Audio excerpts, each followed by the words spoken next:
అంటే మీకు ముందు సంవత్సరం కింద మీకు తెలుసు కదా మీ కోడలు ఇట్లా చేస్తుందని. సో అప్పుడు ఆమెను ఏమైనా మందలించడానికి ట్రై చేసిర్రా? అట్లా చేయొద్దమ్మా, అట్లా తప్పు, మన పరువు పోతదని? మాకేం అనలేదు, మేము ఆమెకేం అనలేదు. ఆ!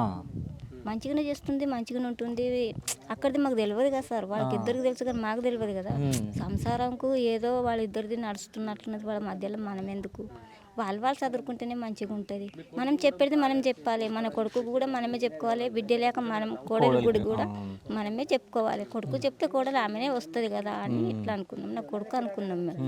ఏదన్నా చేస్తే నా కొడుకే చేస్తాడు కదా, ఇట్లా అనుకున్నాం మేము. వాడిని బుద్ధి చెప్తే ఆమెనే చక్కగా అవుతుంది, సరిదిద్దుకుంటుంది అని ఇట్లా అనుకున్నాం. ఓకే. అంటే ఏడాది కింద మీరు తీసుకొని రావడం జరిగింది. ఇప్పుడు మొన్నటి వరకు ఈమె ఉంది. అంటే 27 తారీఖు మళ్ళీ ఇంట్లో నుంచి వెళ్ళిపోయింది. 3 లక్షలు తీసుకొని వెళ్ళిపోయింది అంట 3 కదా? లక్షలు బంగారం, పేరు మీద బంగారం ఉండి బంగారం తీసుకొని పోయింది. ఓకే. 3 లక్షలు బంగారం తీసుకొని వెళ్ళిపోయింది. అంటే ఆయనతోటి సంబంధం ఉందని చెప్పేసి అంటే మీ కొడుకుకు తెలుసు, ఏడాది కిందనే తెలుసు. ఆయనను కొట్టడానికి ట్రై చేసిరా మీరు? ఏం ట్రై చేయలేదు. చేయలేదు. ఓకే. అంటే కొట్టటానికి మాకు చెప్పలేడు కదా, నా కొడుకు కూడా చెప్పలేడు. వాళ్ళే అనుకున్నారు మానేసి, మనడు బుద్ధి చెప్పుడు ఆయన భార్యకి ఆయననే చెప్పుకున్నాడు.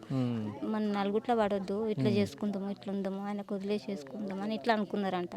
మాకు చెప్పలేడు. ఆయనకు నొప్పి ఉన్నది, ఆయనకు దగ్గదం ఉంది. సడన్గా మన ఆయనకి ఏదైనా ఎరుక అయితే కూడా, ఏదన్నా అయితే కూడా ఆ బాధ మేమే పడాలి కదా, ఎందుకు మనమే చేసుకుంటేవా, సర్దిద్దుకుంటేవా అని ఇట్లా. ఓకే. అంటే మీ కొడుకు మొత్తం దాపెట్టి మంచిగా ఉండాలి మనము సమాజంలో, అంటే మనం ఇజ్జత పోయినట్టు చేసుకోవద్దు, సో మంచిగా ఉండని చెప్పేసి మీ కొడుకు చెప్పిండు ఏడాది కిందనే.